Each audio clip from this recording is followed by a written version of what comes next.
কায়ুল হুজুর, আমার বংশের ভিতরে ওলি তো দূরের কথা, আমি হইলাম একজন হিন্দু। কি হিন্দু? হিন্দু।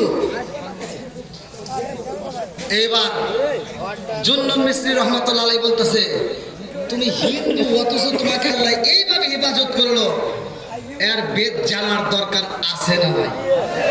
সবাই জানবেন? রাজি আছেন? সবাই রাজি? এই যুবক একটা দান করছে। যুবক কি করছে? দান করছে। ভালো করে শুনেন, দানবীরদেরকে আল্লাহ কেন ভালোবাসে?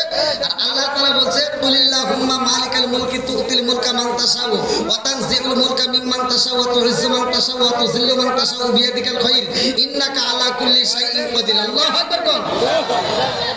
সবার কিছুর মালিক কে? রাজত্ব দান করে কে?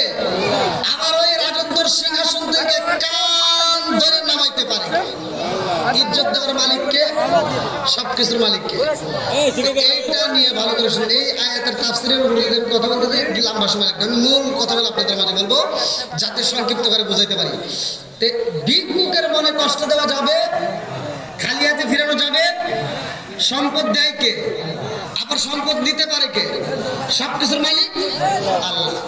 ভিক্ষুকের মনে কষ্ট দেওয়া যাবে না। আমরা বর্তমান সময় আমাদের ইমানটা দেখেন কি মজবুত, আমাদের ইমানটা কি মজবুত। আপনি বাসে চড়েন, রাস্তাঘাটে